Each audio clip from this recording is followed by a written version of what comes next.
Con la ayuda del Señor, como siempre, Romanos, una carta con mucha doctrina, con mucha enseñanza, que es de mucha bendición estudiar, pero también es difícil de explicar.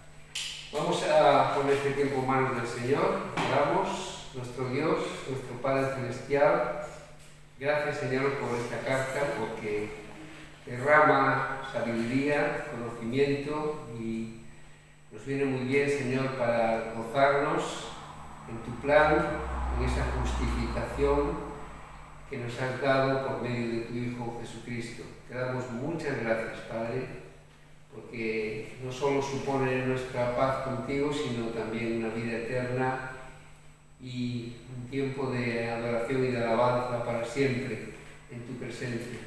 Pero ahora te pedimos, Señor, que tu Santo Espíritu nos guíe a escudriñar tu palabra y a hacerlo fielmente. También te pedimos por aquellos que puedan estar en camino, que los traigas con bien y también que bendigas este tiempo en el nombre de Jesús. Amén. Amén. Amén. Romanos capítulo 5.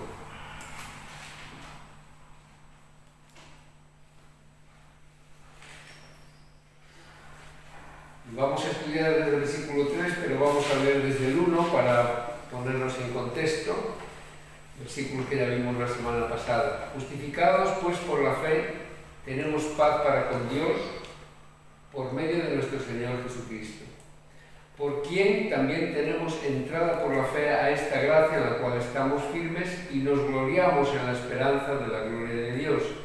Y no solo esto, sino que también nos gloriamos en las tribulaciones, sabiendo que la tribulación produce paciencia, y la paciencia prueba, y la prueba esperanza, y la esperanza no avergüenza, porque el amor de Dios ha sido derramado en nuestros corazones por el Espíritu Santo que nos fue dado. Amén. Amén. Bueno, el hermano José, el martes pasado, nos enseñaba sobre los beneficios prácticos de esta justificación, que no solo somos justificados, sino que también teníamos algunas bendiciones que se ven en estos primeros dos versículos que vimos la semana pasada. Primero, el hecho de ser justificados por la fe nos ha liberado en Cristo de nuestro pasado de pecado. Dios nos ve justos y en aquel tiempo pasado, cuando no éramos creyentes, pues éramos enemigos de Dios, ¿no? Y ahora nos dice el versículo que tenemos paz con Dios. O sea, hemos pasado de ser enemigos no solo a ser amigos, sino que Dios también nos ha hecho hijos, nos ha adoptado como hijos. También decíamos que se nos ha dado acceso a la gracia en la cual estamos firmes. Por tanto, somos libres para disfrutar de una relación personal con Dios, porque, como nos decía el hermano, la gracia es la puerta de acceso al Señor y esa puerta ahora siempre está abierta para nosotros. Y tercero, versículo 2 al final, nos gloriamos en la esperanza de la gloria de Dios. La traducción de la palabra griega al español como esperanza es un poco débil. Tal vez la palabra que suena ahí más fuerte es la convicción, o podríamos decir la esperanza firme y certera de que en un futuro, por los méritos de Jesucristo, viviremos en la presencia plena y asombrosa de esa gloria de Dios. Pero además de estas bendiciones que hemos visto, os fijáis en el versículo 3 que empieza diciendo, y no solo esto, sino que hay más, ¿no? Hay más beneficios. Pensemos en la vida, en la cruda realidad de la vida, ¿no? Que nos toca vivir y donde estamos. Cuando las cosas van bien, pues nos gozamos, ¿no?, en estos beneficios que hemos mencionado. Pero cuando las cosas no van tan bien, ¿qué sucede? Aquí Pablo usa la palabra tribulaciones, ¿vale? Que se puede traducir por tribulaciones, se puede traducir por sufrimientos, aflicciones, preocupaciones, tristeza, amargura. Nos toca vivir en el mundo que ha producido el pecado y nos toca vivir en medio, ¿no? Pero nos sorprende Pablo asegurando que ese gozo que nos produce el hecho de ser justificados sigue estando presente aún en nuestra tribulación, en nuestro sufrimiento. ¿Cómo es posible decir que nos gozamos en las tribulaciones, que nos gozamos en el sufrimiento? La gente del mundo, sin entenderlo, diría que si somos masoquistas, ¿no?, que son conocidos porque se gozan a veces en el sufrimiento, y tendríamos que explicarles, ¿no?, por qué podemos decir eso. Porque parece que nos estamos equiparando muchas veces. Yo recuerdo en la ciudad donde yo me crié, que en las procesiones de Semana Santa, que allí son muy distinguidas y muy famosas y atraen muchísima gente, pues una de las cosas que más impresiona es ver a los que procesionan y llevan aquellas cargas, aquellos pesos, incluso cruces, y van descalzos, ¿no? Entonces las calles por muchos sitios son de adoquines, eso tiene que lastimar, están frías porque Galicia es un clima frío y húmedo, y parece que llevan ese gozo en ese sufrimiento físico, ¿no? Y ya no digamos en algunos países donde se ven estos que se van dando con cuerdas en la espalda y haciéndose sangre y estas cosas, ¿no? Pues ellos lo hacen, dicen, con gozo, pero en realidad ellos lo hacen alegando que son como penitencias, como obras suyas añadidas al deseo de ser salvos, ¿no? Cosa que, como sabéis, no es bíblico, porque la justificación no es por obras, ¿no?, es por la gracia, por medio de la fe. Y en la obra, la fe es en la obra completa de Jesucristo, que no necesita añadidos, que no necesita que nosotros podamos añadir nada a ese sacrificio perfecto. Entonces, ¿qué significa cuando el cristiano, el verdadero cristiano, dice que se gloría en las tribulaciones? Bueno, el cristiano sabe, como dice aquí, sabiendo, versículo 3, que las tribulaciones son un medio de bendición para nosotros, un medio de bendición para el creyente. Vamos a ver algunos versículos. Por ejemplo, Filipenses, capítulo 1, versículo 29, dice: porque a vosotros, está hablándonos a nosotros los creyentes, os es concedido a causa de Cristo no solo que creáis en Él, sino también que padezcáis por Él. El Señor Jesús, cuando estuvo en la tierra, nos dejó una advertencia muy conocida, que está en Juan 16:33, cuando dijo: en estas cosas os he hablado para que en mí tengáis paz. En el mundo tendréis aflicción. ¿Vale? Estamos avisados. Pero ella nos dice: confiad, confiad, yo he vencido al mundo. Y Pablo después lo confirma esto en varios pasajes. Vamos a ver uno, por ejemplo, en Primera de Tesalonicenses, capítulo 3. Primera de Tesalonicenses, capítulo 3, versículos 3 y 4, dice: a fin de que nadie se inquiete por estas tribulaciones, porque vosotros mismos sabéis que para esto estamos puestos, porque también estando con vosotros os predecíamos que íbamos a pasar por tribulaciones, como ha acontecido y sabéis. Las dificultades del cristiano en nuestra vida, aquí en el mundo, están ligadas con la esperanza. En Hechos capítulo 14 se nos dice que es necesario. Hechos 14, 22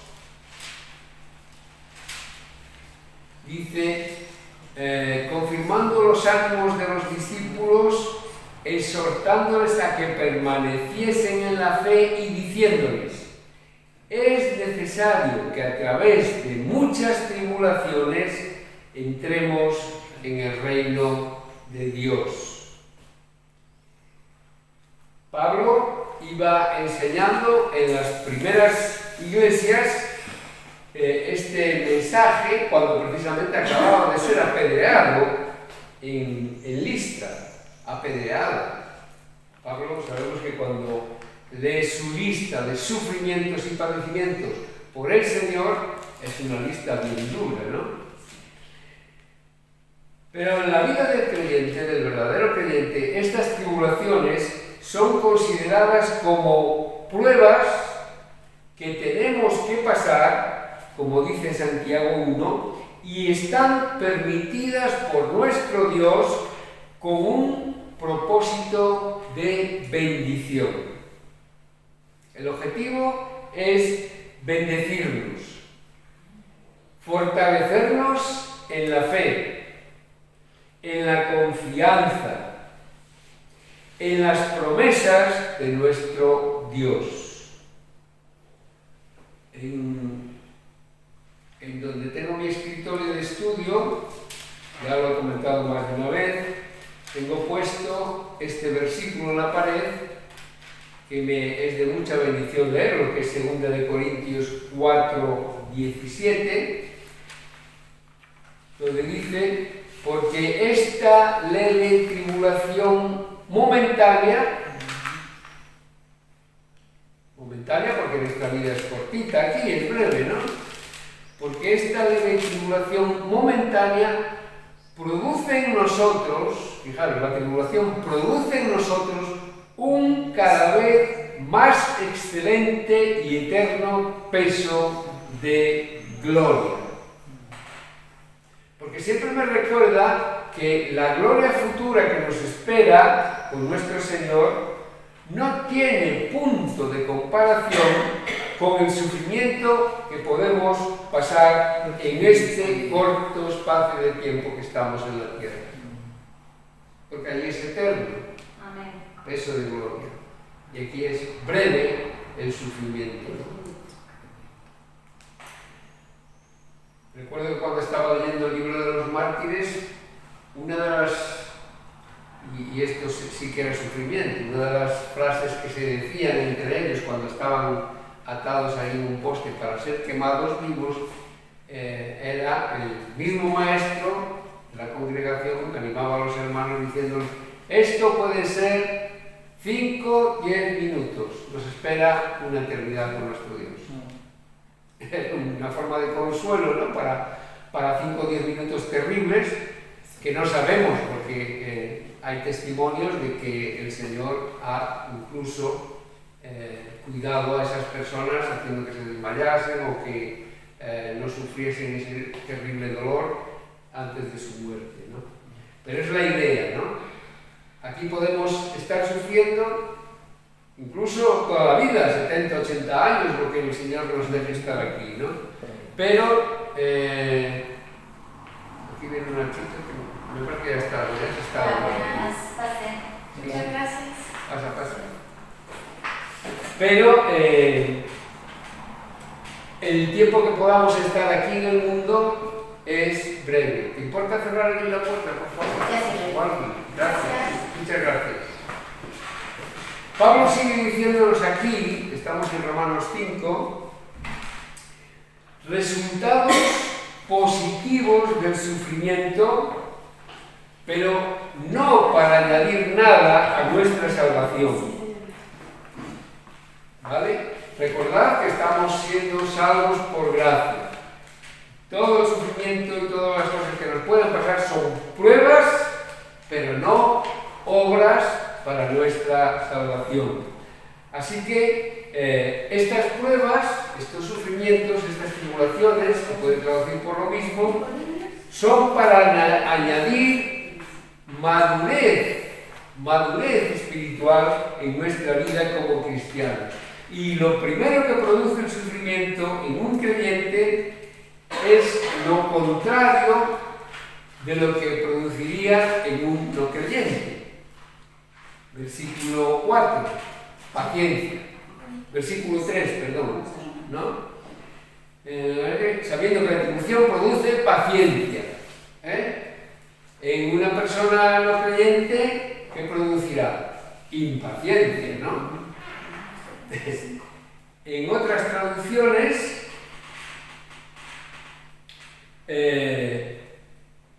se traduce también por perseverancia, que es como una capacidad para soportar. ¿Vale?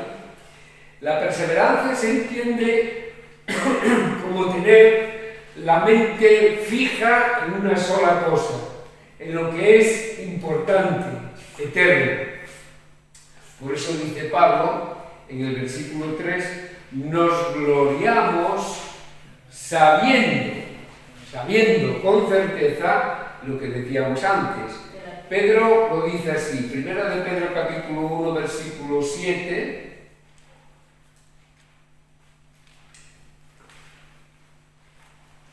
Primero de Pedro capítulo 1 versículo 7 dice, para que sometida a prueba vuestra fe, mucho más preciosa que el oro, el cual, aunque perecedero, se prueba con fuego, sea hallada en alabanza, gloria y honra cuando sea manifestado Jesucristo.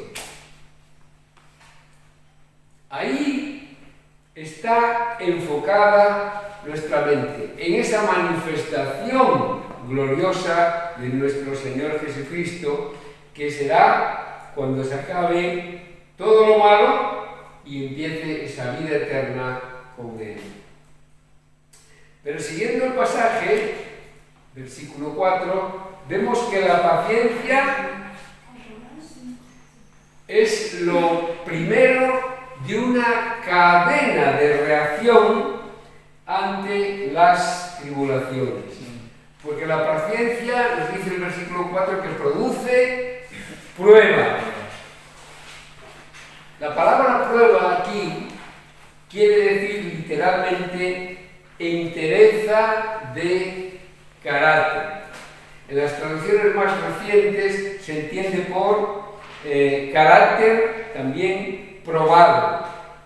¿Esto qué significa? Se refiere a la cualidad que surge, que nace en la persona, que lleva a cabo y cumple con su deber a pesar de las tribulaciones. Vas forjando una experiencia, vas conociendo qué pasa con los problemas y vas reaccionando, ¿cómo? Apoyándote por fe en el Señor, apoyándote por fe en sus promesas, vas creando como un caparazón, ¿no? Como una experiencia o este carácter probado en que se traduce la palabra aquí prueba. Y esa experiencia que nos da seguridad, ¿no? Como pone la Escritura, a manera de ejemplo gráfico, como leíamos ahí, el carácter probado es como ese oro que se purifica por medio del fuego. Yo cuando era joven recuerdo estar en un taller de joyería, viendo cómo fundían el oro, y está en un crisol de barro que resiste muy altas temperaturas y con fuego lo funden y va soltando escoria. Y se va purificando el oro. Y va soltando esa escoria, pues a nosotros nos pone el mismo ejemplo, ¿no? Porque el resultado de esa purificación va haciendo en nosotros creyentes que a su vez vamos generando una esperanza. Versículo 4. Esa prueba, ese forjamiento de carácter, ese forjamiento de nuestra forma de ser, por fe, apoyados en el Señor, va generando también esperanza, como dice el versículo 4. ¿Qué clase de esperanza? La esperanza del verdadero creyente, que es una confianza firme y certera en nuestra paz, en el acceso a Dios y en la gloria futura, como dice el versículo que mencionéis de 2 de Corintios 4:17, el peso de la tribulación, el peso de la prueba, se va cambiando en peso de gloria. En resumen, se entiende que Dios permite que pasemos por tribulaciones y que en la experiencia que adquirimos nos provee de esa esperanza de la liberación que concluirá definitivamente en su presencia para siempre. La explicación de la frase del versículo 5, la esperanza no avergüenza, va en el sentido de algo que no deja mal. Esto es, el sentido de no ser avergonzado en ningún momento. Y esto está relacionado con la esperanza del creyente que descansa en las promesas y en el compromiso de Dios y en su fidelidad. De manera que nosotros como creyentes sabemos que Dios no va a fallar y jamás nos va a dejar en evidencia a los que creemos. Hay muchos textos que hablan de esto, de no dejarnos en vergüenza, de no dejarnos en evidencia, y vamos a leer 3. El primero lo vamos a leer en el Salmo 25.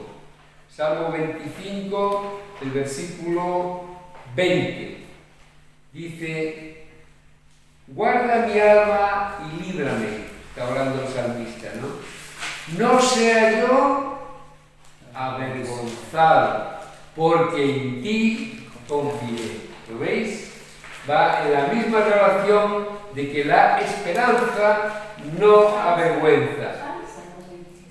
Pero vamos a ver otro. Salmo 119, más adelante, versículo 116. Salmo 119, 116 dice: susténtame. Está hablando también el salmista al Señor y le dice: susténtame conforme a tu palabra y viviré. Y no quede yo avergonzado de mi esperanza. Si quedáramos avergonzados de nuestra esperanza, no sería un Dios fiel.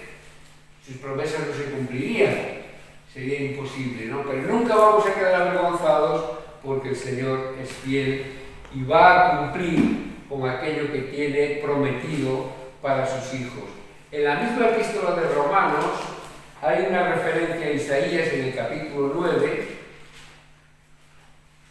y versículo 33.